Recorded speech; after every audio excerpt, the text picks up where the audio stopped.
नमस्कार दोस्तों, इस चैनल पे आपका स्वागत है। दोस्तों, एसएससी द्वारा आयोजित एमटीएस पेपर 1 परीक्षा का रिजल्ट हो चुका है और पेपर 2 जो कि डिस्क्रिप्टिव होता है उसकी परीक्षा आने वाले समय में होने वाली है।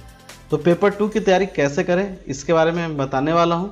और पेपर 2 में लेटर और ऐसे आता है, तो इसके बारे में महत्वपूर्ण बातें हैं जो मैं आपको यहाँ पे बताने जा रहा हूँ। ठीक है, तो सबसे पहले कुल कितने मार्क्स का होता है, तो 50 मार्क्स का होता है। टाइम जो अलॉट किया जाता है दोस्तों, यानी एग्जामिनेशन में जो समय दिया जाता है वो 30 मिनट दिया जाता है और हैंडीकैप के लिए जो है वो 45 मिनट का समय दिया जाता है। ठीक है, तो सबसे पहले लेटर की बात अगर करते हैं तो फॉर्मल लेटर होता है और इनफॉर्मल लेटर। फॉर्मल लेटर दोस्तों व्यावसायिक प्रतिष्ठान या उससे जुड़े व्यक्ति या कार्यालय में लिखा जाता है, और इनफॉर्मल लेटर की बात करें तो ये व्यक्तिगत या निजी टाइप का होता है। ठीक है दोस्तों, लेटर के जो शब्द होते हैं यानी पत्र लिखने के लिए जो शब्द सीमा है वो 125 से 150 शब्दों की होती है। ठीक है, तो इसमें कौन कौन से टॉपिक जो हैं वो आते हैं इसके बारे में मैं आपको बताता हूँ। ठीक है दोस्तों, तो दोस्तों एग्ज़ाम में किस प्रकार के पत्र पूछे जा सकते हैं, यहाँ पर मैंने कुछ उसकी सूची बनाई है, तो आप देख सकते हैं। जैसे शिकायत पत्र, अगर नगर में पेयजल की समस्या है तो हम लोग शिकायती पत्र लिखते हैं किसी संबंधित व्यक्ति को, यानी जो उससे संबंधित है।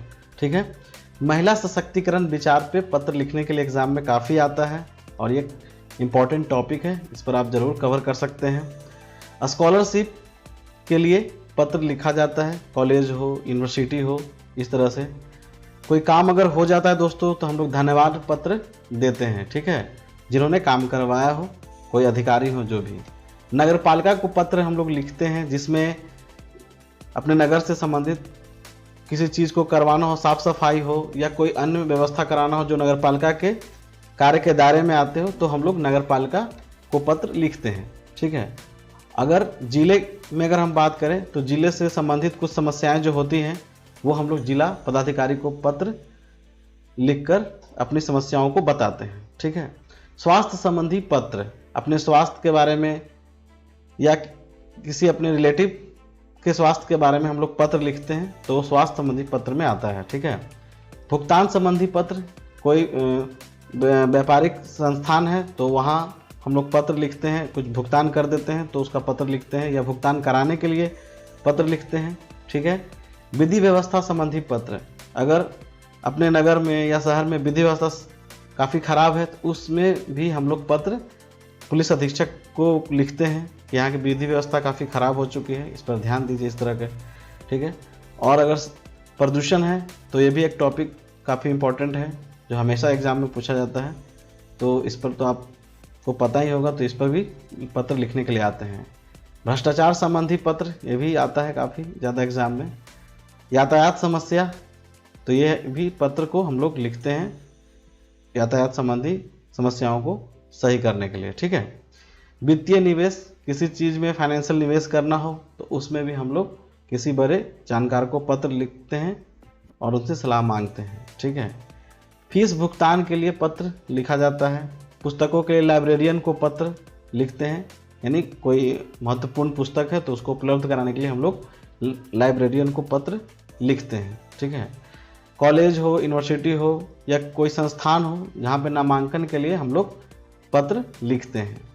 और अपने अगर ज़िले में सड़क संबंधी भी पत्र लिखते हैं अभियंता को, या उससे जुड़े कोई व्यक्ति हैं, सड़क खराब है, इस तरह से सड़क बनवानी हो या जो भी हो तो हम लोग पत्र लिखते हैं, तो ये सड़क संबंधी पत्र में आ जाता है। तो दोस्तों अब हम बात करते हैं निबंध की। तो निबंध जो एग्ज़ाम में आते हैं दोस्तों, उसमें उसकी जो शब्द सीमा होती है वो 200 से 250 शब्दों की होती है।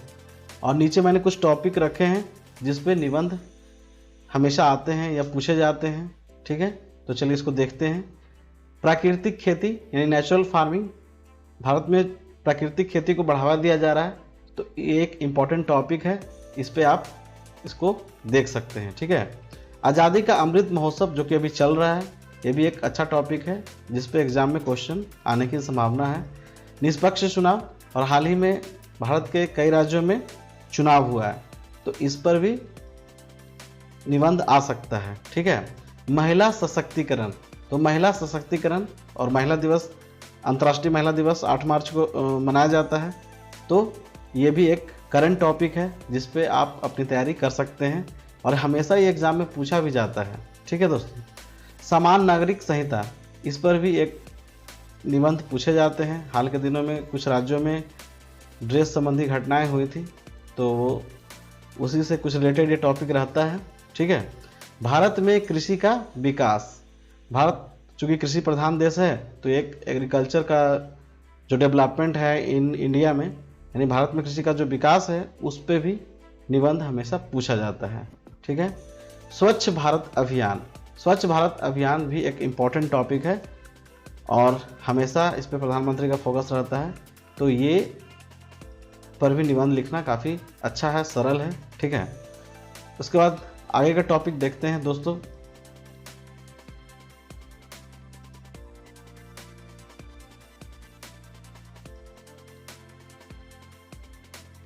डिजिटल इंडिया, क्योंकि भारत अब डिजिटल इंडिया की ओर अग्रसर है, तो ये भी इम्पॉर्टेंट टॉपिक है। इस पर भी आप अपनी तैयारी को मजबूत कर सकते हैं। योजनाओं की बात करेंगे तो प्रधानमंत्री किसान सम्मान योजना या पीएम जनधन योजना, ये सब इम्पॉर्टेंट योजनाओं में शामिल हैं, तो इस पर भी निबंध पूछा जा सकता है। और हाल ही में ई श्रम पोर्टल स्कीम को लॉन्च किया गया था कोविड-19 के बाद, तो ये भी एक इम्पॉर्टेंट टॉपिक रहेगा दोस्तों।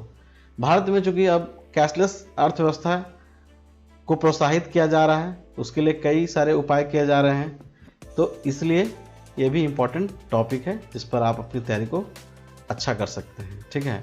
और ग्लोबल वार्मिंग की बात करें तो हमेशा से ये पूछा जाता है, अधिकांश एग्ज़ाम में ये टॉपिक रहता है जिस पर ऐसे आता है। ठीक है। इलेक्ट्रिक वाहनों की अगर हम बात करें तो इलेक्ट्रिक वाहन आने वाले फ्यूचर के वाहन है, यानी पेट्रोल डीजल जिस तरह के महंगे हो रहे हैं, तो आने वाले में इलेक्ट्रिक वाहन का बड़ा बाजार होने वाला है, तो इस पर भी निबंध आ सकता है। ठीक है।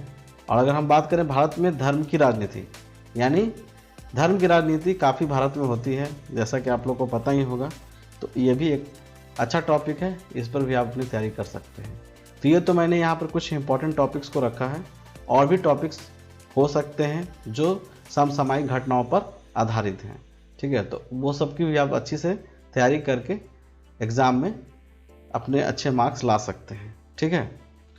अब बात करते हैं दोस्तों कि किस तरह के फॉर्मेट जो है एग्ज़ाम में आता है, वो हम देखते हैं यहाँ पे। तो देखिए, इस तरह का फॉर्मेट आपको रहेगा, ये इस तरह का क्वेश्चन दिया रहता है और ये बॉक्स बने रहते हैं, यहाँ पे देख सकते हैं। बॉक्स में ही लेटर को यानी शब्द को लिखा जाता है।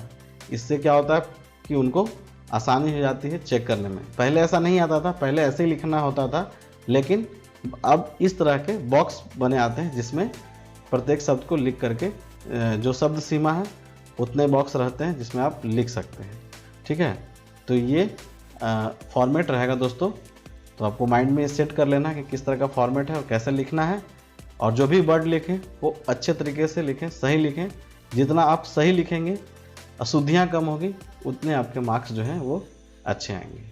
तो उम्मीद करता हूं दोस्तों कि आप ये चीज़ समझ गए होंगे कि MTS पेपर जो 2 होगा वो किस तरह का होगा, कैसा उसका नेचर रहेगा, क्या टाइम रहेगा, इन सब के बारे में मैंने आपको समझाया है। तो उम्मीद करता हूं कि आपके लिए एग्ज़ाम काफ़ी अच्छा होगा। तो चलिए मिलते हैं फिर किसी इंपॉर्टेंट टॉपिक्स में अगले वीडियो में। ठीक है।